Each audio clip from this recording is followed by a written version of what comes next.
আসসালামু আলাইকুম, আমি সুলাইমান।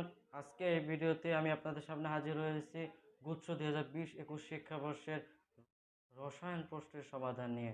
আজকে আমি এই ভিডিওতে গুচ্ছ 2020-21 শিক্ষাবর্ষে রসায়ন প্রশ্নগুলো নিয়ে সম্পূর্ণভাবে অ্যানালাইসিস করব এবং এই ভিডিওতে দেখাবো যে কিভাবে প্রশ্নগুলো হয়েছিল এবং কিভাবে এগুলোর অ্যান্সার করা যায়।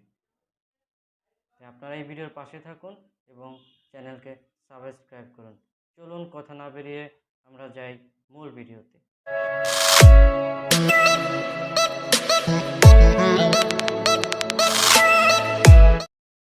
এক নম্বর প্রশ্নে দেওয়া আছে এক্স এবং ওয়াই পরমাণুদ্বয়ের সর্ববহিস্থ স্তরে যথাক্রমে 3টি ও 6টি ইলেকট্রন আছে।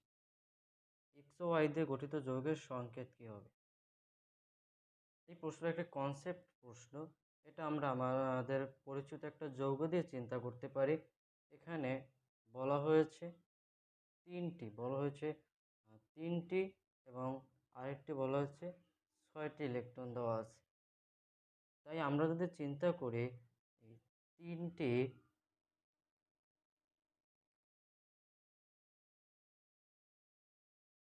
2 8 3, তাহলে এর মানে দ্বারা এর ইলেকট্রন সংখ্যা 13।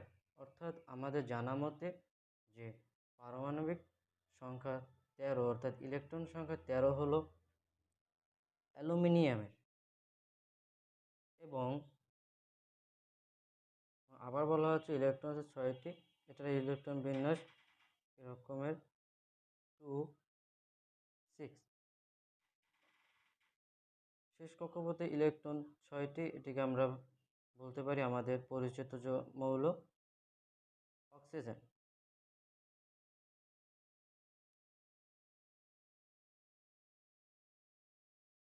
এভাবে চিন্তা করলে বোঝা যায় এটা অ্যালুমিনিয়াম অক্সাইড। তাহলে আমাদের অ্যান্সার হবে এ। অ্যান্সার হবে অর্থাৎ X2Y3, Y3 হবে। অন্য কিছু দিয়েও বোঝা যায় যে সবসময় আমাকে অ্যালুমিনিয়াম অক্সাইড দিয়ে বুঝতে হবে এমন না। যার 3টি ইলেকট্রন শেষ স্তরে আছে তার যোজনী আমরা 3 বলতে পারি, কিন্তু যার শেষ কক্ষপথে 6টি ইলেকট্রন আছে তার যোজনী 3 হবে না, তার যোজনী হবে 8 - 6 = 2, অর্থাৎ তার যোজনী হবে 2। এই কারণে আমরা এক্স এর স্থলে 2 এবং ওয়াই এর স্থলে 3 বসালে অ্যান্সার হবে X2Y3। আবার পরের প্রশ্নটা, দ্বিতীয় প্রশ্নে বলা হয়েছে MnO2 এর উপস্থিতিতে KClO3 কে উত্তপ্ত করলে অক্সিজেন উৎপন্ন হয়। উৎপাদিত অক্সিজেনের পরিমাণ 96 গ্রাম হলে এই বিক্রিয়ায় উৎপাদিত KCl এর পরিমাণ কত গ্রাম? এখানে M দেওয়া আছে 74.6। প্রথমে আমরা এটা সমতা করে নিতে হবে, নাহলে আমরা এই প্রশ্নটি করতে পারবো না। সমতা করলে আমরা এভাবে হতে হবে যে 2KClO3, এটা আমাদের যৌগ। এটাকে আমরা এভাবে সমতা করতে পারি 2 পটাশিয়াম ক্লোরাইড এবং 3 অণু অক্সিজেন। এখানে অক্সিজেনের সাহায্যে পটাশিয়াম ক্লোরাইড বের করতে হবে। আমরা জানি অক্সিজেন 1 মোল ইকুয়াল 32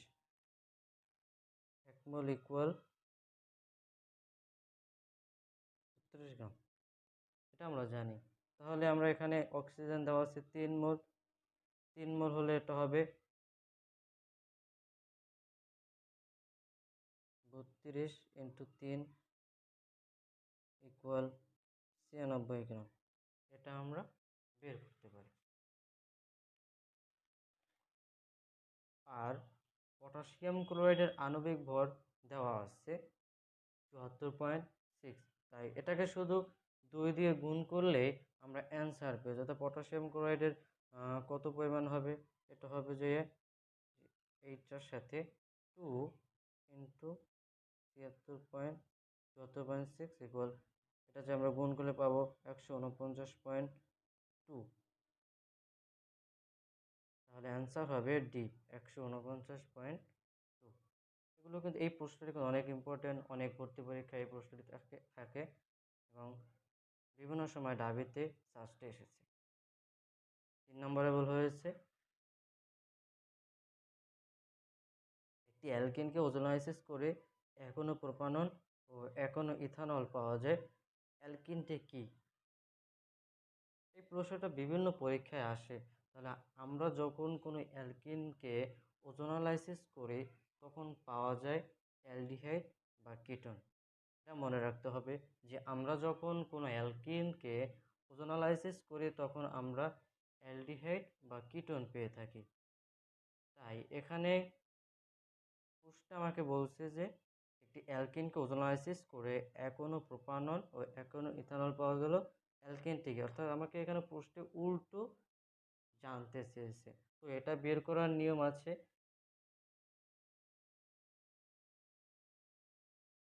তো এটাকে আমরা এভাবে লিখতে পারি,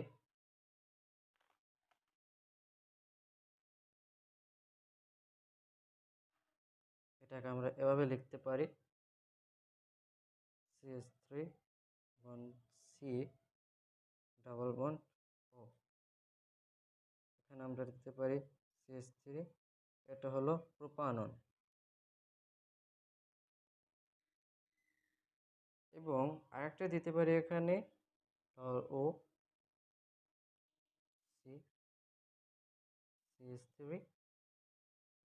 এইচ, এটা হলো ইথাইন। এখন যখন কোনো যৌগকে ওজোনালাইসিস করা হয় তখন এখান থেকে দুটো অক্সিজেন সরে যাবে। অক্সিজেন দুটি সরিয়ে দিলে আমরা এখানে একটা ডাবল বন্ড দিতে পারি। তাহলে তখন আমাদের এই যৌগটা নিম্নরূপ হবে CH3 1C ডাবল 1C এবং বন্ড CH3 C এর নিচে CH3 এবং বন্ড H। এখন আমরা এটাকে গুনবো যে কোন দিক থেকে আমরা এটাকে নামকরণ করতে পারি। এখানে 1 দিলাম,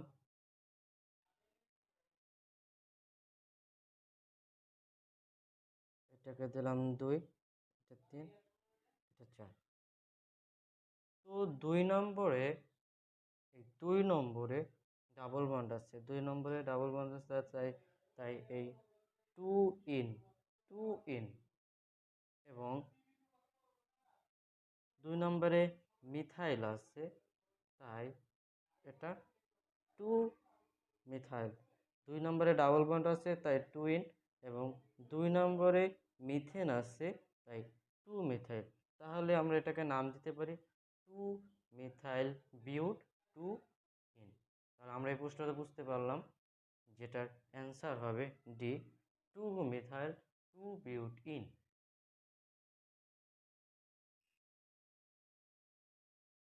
চলুন আবার পরের প্রশ্নটি দেখে নেই। 4 নম্বর প্রশ্নে বলা হয়েছে নিচের কোন অ্যালকাইল হ্যালাইডটি SN2 বিক্রিয়ার ক্ষেত্রে সর্বাপেক্ষা সক্রিয় হবে?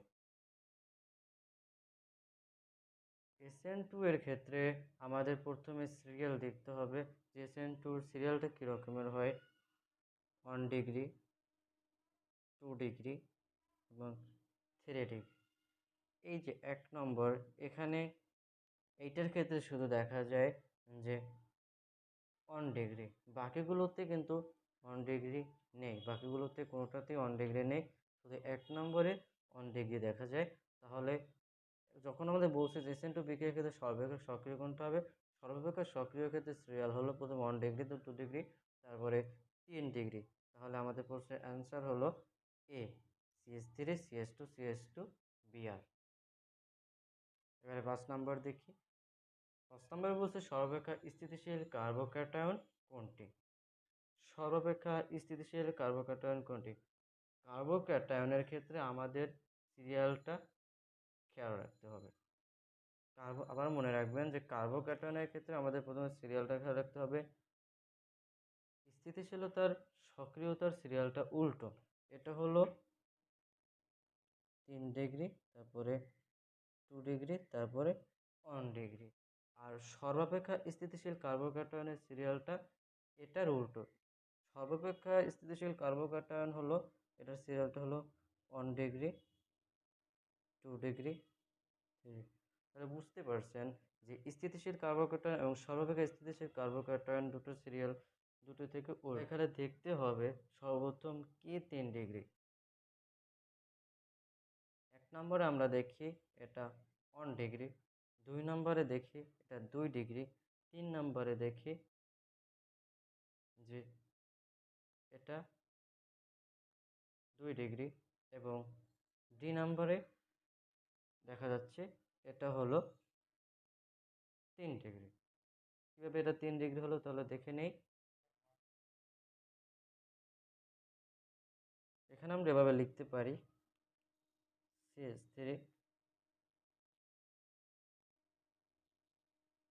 CH2 bond C bond CH3 এবং এখানে CH। এটা মিথাইল,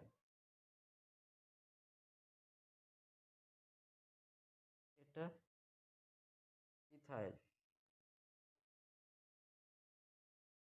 এবং এটাও মিথাইল। তাহলে আমরা বলতে পারি যে অ্যান্সার হবে ডি। কারেক্ট অ্যান্সার হবে D, CH3 C CH2 CH2।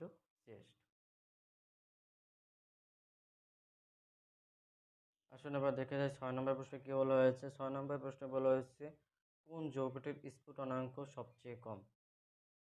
এখানে আমাদের স্ফুটনাঙ্কটা মনে রাখতে হবে। এখানে এ এর স্ফুটনাঙ্ক হলো 117, বি এর স্ফুটনাঙ্ক হলো 35, সি এর স্ফুটনাঙ্ক হলো 80 এবং ডি এর স্ফুটনাঙ্ক হলো 74.8 এর মতো। তাহলে যখন বলছে যে কোন যৌগটির স্ফুটনাঙ্ক সবচেয়ে কম, তাহলে দেখতে বি এর স্ফুটনাঙ্ক হলো 35, অর্থাৎ C2H5O এটার স্ফুটনাঙ্ক সবচেয়ে কোন যৌগটির স্ফুটনাঙ্ক কম, তাহলে বলতে পারি সবচেয়ে কম স্ফুটনাঙ্ক হবে বি নাম্বার 35।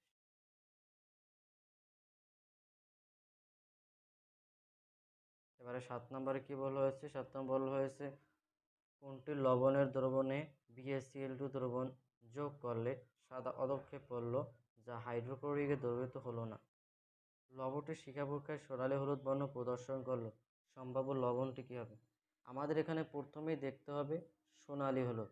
শিখা পরীক্ষায় লবণটি সোনালী হলুদ বর্ণ প্রদর্শন করলো। যখন সোনালী হলুদ বর্ণ প্রদর্শন করবে তখন প্রথমেই এই এ নাম্বার এবং ডি নাম্বার বাদ পড়ে যাবে। এখানে বলছে যে বেরিলিয়াম ক্লোরাইড BaCl2 এর সাথে বিক্রিয়া করে পদক্ষেপ করে, আবার হাইড্রোক্লোরিকে দ্রবীভূত হয় না। আবার এখানে বলছে যে হাইড্রোক্লোরিকে দ্রবীভূত হয় না। এ কারণে আমাদের প্রথমে জানতে হবে কারা পানিতে দ্রবীভূত হয় এবং কারা হাইড্রোক্লোরিকে দ্রবীভূত হয়।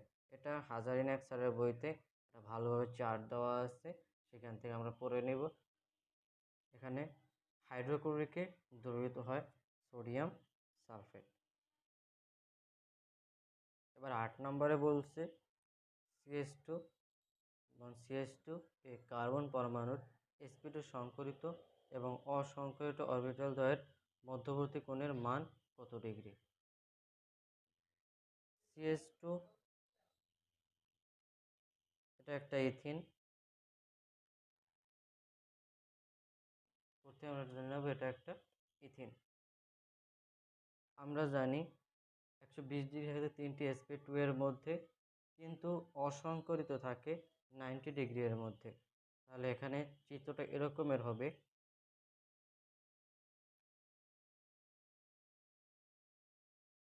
এগুলো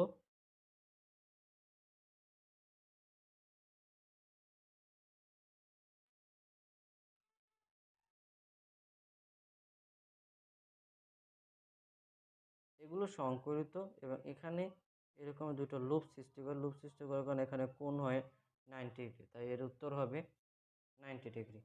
অর্থাৎ আমরা জানি যে অসংখ্যিত অরবিটাল দ্বয়ের মধ্যবর্তী কোণের মান হবে 90 ডিগ্রি।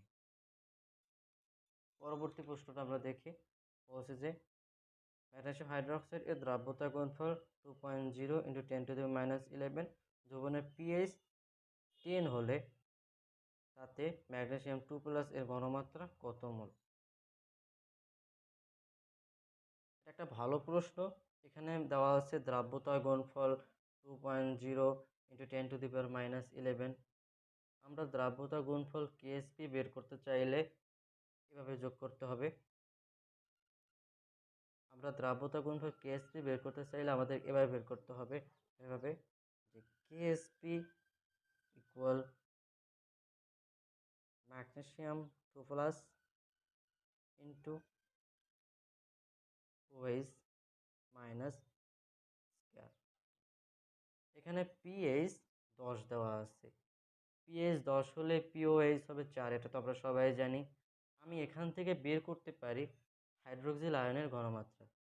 পিওএইচ থেকে আমরা হাইড্রোক্সিল আয়নের ঘনমাত্রা বের করতে পারি এবং সেটা হবে 10⁻⁴, সেটা হবে 10⁻⁴। প্রশ্নে কেএসপি ও ওএইচ, ওএইচটা সরাসরি দেওয়া না থাকলেও ইনডাইরেক্টলি কীভাবে দেওয়া আছে এবং প্রশ্নে কেএসপি দেওয়া আছে। এখন বের করতে হবে ম্যাগনেসিয়াম 2+ বের করতে হবে। এখান থেকে আমাকে এটা দেওয়া আছে, এটা ইনডাইরেক্টলি দেওয়া আছে এবং এখান থেকে আমাকে ম্যাগনেসিয়ামটা বের করতে হবে। তাহলে এবার কীভাবে বের করতে পারি দেখুন, magnesium 2+ KSP divided by hydroxyl ion, এটাকে আমরা মান বসালে পাই কেএসপির মান 2.0 × 10⁻11 এবং OH মাইনাস 10⁻⁴ হোল। এটাকে আমরা যদি ইকুয়াল করি 10⁻⁴ হবে 10⁻⁸ এবং 10⁻⁸ থেকে 10⁻11 বিয়োগ থাকবে 10⁻⁻3, অ্যান্সার হবে 2 × 10⁻⁻3। তাহলে আমাদের অ্যান্সার হবে ক, 2 × 10⁻⁻3। এবারে পরবর্তী প্রশ্নটিতে বলা হয়েছে 9.65 অ্যাম্পিয়ার তড়িৎ 4000 সেকেন্ড ধরে কপার সালফেট দ্রবণের ভিতর দিয়ে প্রবাহিত করা হলে ক্যাথোডে কত গ্রাম কপার জমা হবে? এখানে কপারের পারমাণবিক ভর দেওয়া আছে 63.5। এই প্রশ্নটি এসেছে তড়িৎ রসায়ন থেকে। এখান থেকে প্রায় প্রতি বছরই কিছু না কিছু প্রশ্ন থাকে, যেটা বিভিন্ন সময় সাস্ট, ডিউ, জেএনইউ, আরইউতে দেখা যায় এবং বুয়েটেও মাঝে মাঝে দেখা যায়। এখান থেকে আমাকে ডাব্লু বের করতে হবে। এখান থেকে বলছি ক্যাথোডে কত গ্রাম জমা থাকতে আমাকে ডাব্লু বের করতে হবে। ডাব্লু সম্পর্কে আমরা কি জানি? এখানে একটা সূত্র প্রয়োগ করে, W equal MIT divided by EF।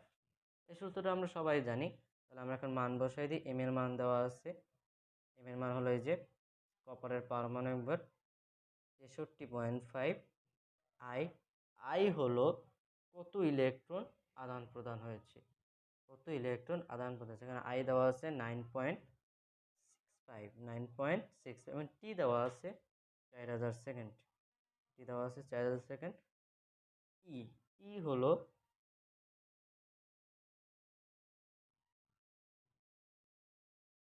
দুঃখিত, এখানে আমি আই হলো তড়িৎ এবং ই হলো কত ইলেকট্রন আদান প্রদান করেছে। আমি দুঃখিত, ই হলো কত ইলেকট্রন আদান প্রদান করেছে। তাহলে এখানে ইএফ হিসেবে বসবে 2 × 65। এটা আমরা ক্যালকুলেটর অনেকে হয়তো এটা দেখে মনে করবে যে এটা ক্যালকুলেটর দিয়ে করতে হবে, কিন্তু এটা ক্যালকুলেটর ছাড়াও আমরা করতে পারি। যেমন 9.65 দিয়ে এটা ভাগ দিলে হবে 10,000, 2 দিয়ে 4000কে ভাগ দিলে হবে 2000, 2000 থেকে 10,000কে ভাগ দিলে হবে 5, তাহলে আমরা 63.5কে 5 দিয়ে ভাগ করলে আমরা 12-র পর কিছু সামথিং পাবো, তাহলে সেটা হতে পারে 12.70। তাহলে আমাদের প্রপার কতটুকু জমা হবে? প্রপার জমা হবে 12.7, অ্যান্সার হবে 12.70। আসুন এবার পরবর্তী প্রশ্নটা চলে যাই। এখানে বলা হয়েছে কোনটি সর্বাধিক তড়িৎ ঋণাত্মকতা নির্দেশ করে? এই প্রশ্নটা তোমাকে বুঝতে হবে যে এখানে আসলে কোন কোন মৌলের কথা বলা হয়েছে। এই মৌলটা হলো ফ্লোরিন, এই মৌলটা হলো সোডিয়াম, এই মৌলটা হলো অক্সিজেন, কারণ 8টা পরমাণু, 8টি ইলেকট্রন। তো এই পরমাণুটা হলো ক্লোরিন, ক্লোরিনের 17টা ইলেকট্রন দেখা আছে। তো আমরা জানি যে পর্যায় সারণীতে ফ্লোরিন সবচেয়ে তড়িৎ ঋণাত্মক মৌল, এটা তো আমাদের সবার মুখস্থ থাকবে যে পর্যায় সারণীতে সবচেয়ে তড়িৎ ঋণাত্মক মৌল হলো ফ্লোরিন। যখন এখানে ফ্লোরিন দেওয়া আছে 1:2:2p3, তাহলে সর্বাধিক তড়িৎ ঋণাত্মকতা নির্দেশ করবে এ, সর্বাধিক তড়িৎ ঋণাত্মকতা নির্দেশ করবে এ।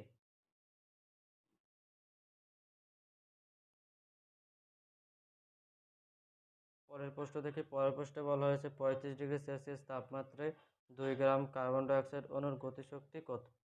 আর আদর্শ গ্যাস দ্রবক। এটা গতিশক্তির ফর্মুলা দিয়ে করতে হবে। আমরা গতিশক্তি সম্পর্কে কি জানি? গতিশক্তি সম্পর্কে জানি ইকে ইকুয়াল 3/2 nRT। তাহলে 3/2 এখানে বসালাম, এন এর পরিবর্তে আমরা বসাতে পারি W/m ইন্টু আর ইন্টু টি। টি হলো 35°C বা 308 কেলভিন। এখান থেকে আবার 3/2 ইন্টু W 2 এবং M আমরা জানি 44, আর থাকবে এবং 308। এটাকে আমরা ক্যালকুলেশন করলে এটাকে হবে 21 আর, অ্যান্সার হবে 21 আর।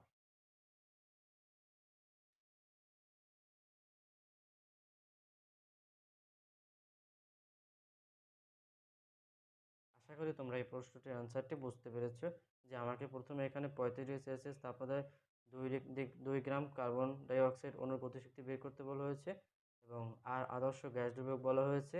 তো আমরা জানি যে গতিশক্তি ইকে ইকুয়াল 3/2 nRT, 3/2 বসালাম, n ইকুয়াল W/m বসাতে পারি, আর এবং এটা হলো তাপমাত্রা।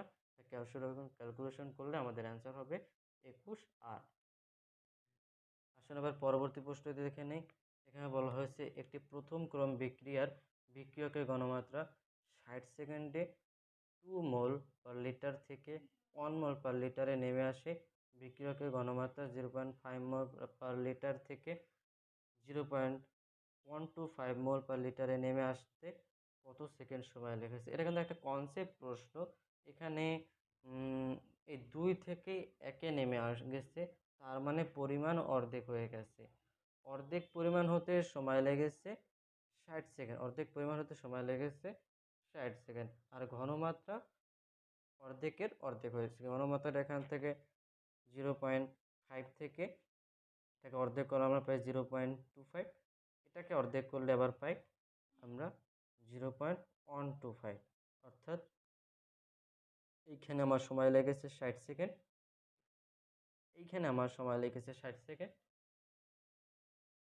এই দুটো সময় মিলিয়ে আমরা এখানে লিখতে পারি 120 সেকেন্ড। অর্থাৎ এখান থেকে এটার অর্ধেকে আসতে আমার সময় লেগেছে 60 সেকেন্ড। 0.5-এর অর্ধেক হলো 0.25 এবং 0.25-এর অর্ধেক হলো 0.125। আবার এখান থেকে এটার অর্ধেক হয় সময় 60 সেকেন্ড। তাহলে এই 60 সেকেন্ড বা 60 সেকেন্ড হবে 120 সেকেন্ড।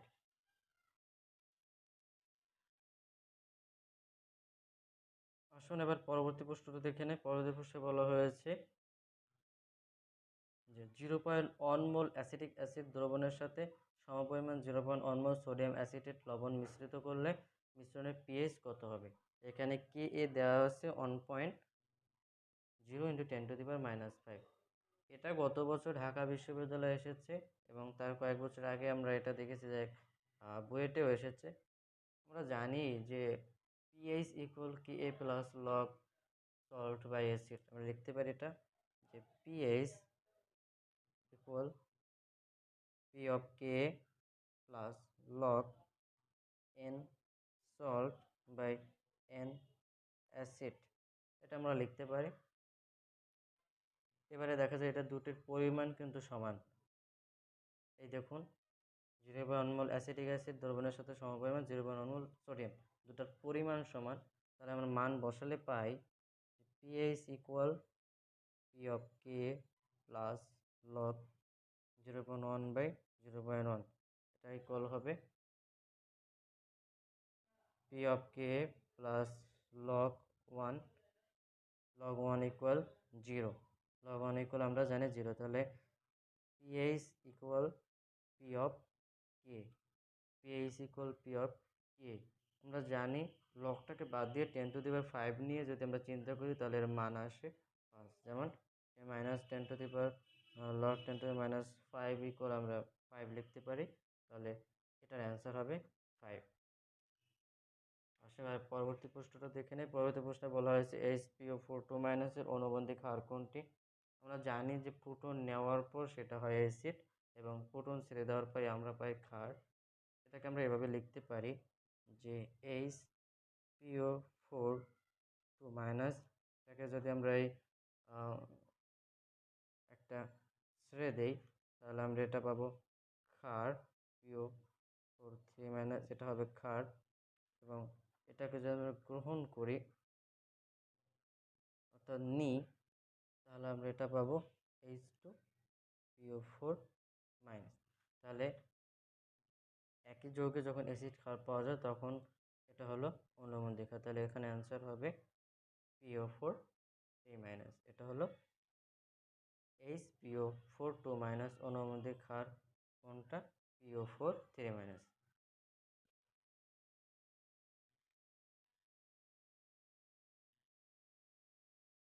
পরবর্তী প্রশ্নে বলা হয়েছে কোনটি উভধর্মী অক্সাইড? আমরা কিন্তু জানি যে অ্যালুমিনিয়াম অক্সাইড এবং বেরিলিয়াম অক্সাইড উভধর্মী হয়, তাই এটা কিন্তু দেখেই উত্তর দেওয়া যায়। অ্যান্সার হবে অ্যালুমিনিয়াম অক্সাইড Al2O3, এটা হবে উভধর্মী অক্সাইড। পরের প্রশ্নে বলা হয়েছে H2S ও H বন্ড H বন্ধন কোণের মান কত?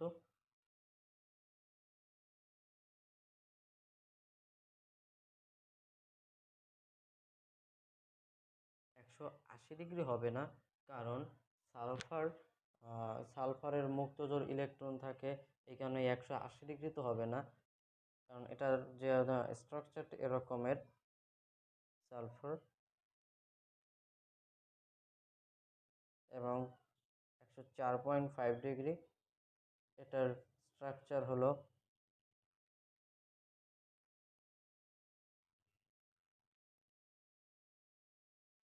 এটাও হবে না, তাহলে H2SO বন্ধনগুলোর মান হবে সি। এটা তো মিথেনের বন্ধনগুলোর মান, তো আমরা জানি যে H2SO বন্ধনগুলোর মান হবে 92.1 ডিগ্রি। পরবর্তী প্রশ্ন থেকে পরবর্তীতে বলা হয়েছে যে কোনটি আলোক সক্রিয় যৌগ? এটার জন্য আমাদের প্রথমেই দেখতে হবে যে কোনটাতে কাইরাল কার্বন আছে। কাইরাল কার্বন হলো এমন একটা কার্বন যার 4টি হাতে 4টে ভিন্ন জিনিস থাকবে। যেমন আমরা এখানে দেখাতে পারি যে এই কার্বনের এই হাতে ওয়াই আছে, এই হাতে জেড আছে, এই হাতে এক্স আছে, এই হাতে এম আছে। এটা একটা কাইরাল কার্বন। যদি আমরা এটাতে দেখি যে এটাতে কিন্তু এটা কিন্তু ভিন্ন না, এটা সমান, তাহলে এটা কাইরাল কার্বন হবে না। এখানেও দুটো CH2 আছে, এখানে কাইরাল কার্বন হবে না। এখানে CH2 আছে, CH2 কাইরাল কার্বন না।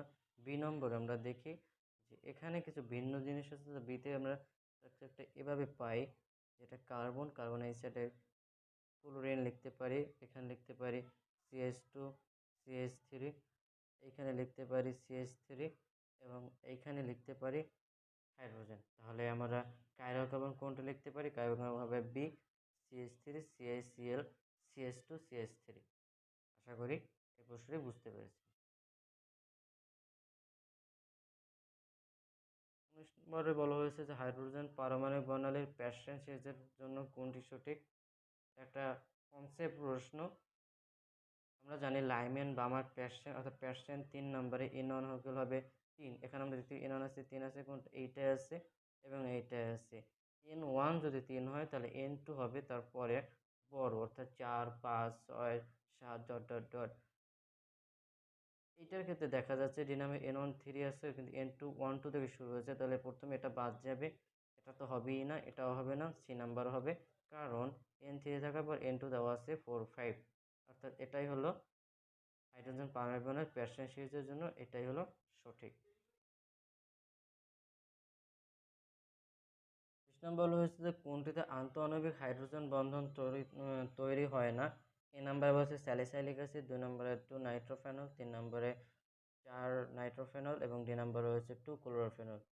স্যালিসাইলিক অ্যাসিড আমরা জানি এটা অন্তঃআণবিক, অর্থাৎ আমাদের দরকার কোনটিতে অন্তঃআণবিক হাইড্রোজেন তৈরি হয় না, কিন্তু এ নাম্বার স্যালিসাইলিক অ্যাসিডের মধ্যে অন্তঃআণবিক হাইড্রোজেন বন্ধন তৈরি হয়। সমস্যা হয় যে 2 নাইট্রোফেনল এবং 4 নাইট্রোফেনলের মধ্যে। আমরা এটাকে পার্থক্য করতে গিয়ে অনেক সময় গুলিয়ে ফেলি, তাহলে আমরা দেখতে পারি যে 2 নাইট্রোফেনলের ক্ষেত্রে আমরা দেখতে পারি 2 নাইট্রোফেনলটাকে আমরা এভাবে দেখতে পারি যে একটা বেনজিন, আমরা একটা প্রথমে বেনজিন এঁকে নিলাম,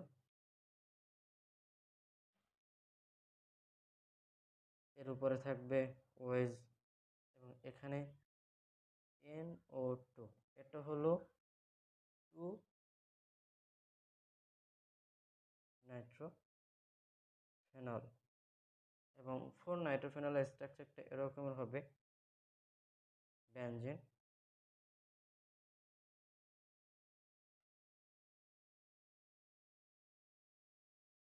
এখানে ওয়েজ থাকবে উপরে এবং এখানে থাকবে NO2। এখন এই দুটোর মধ্যে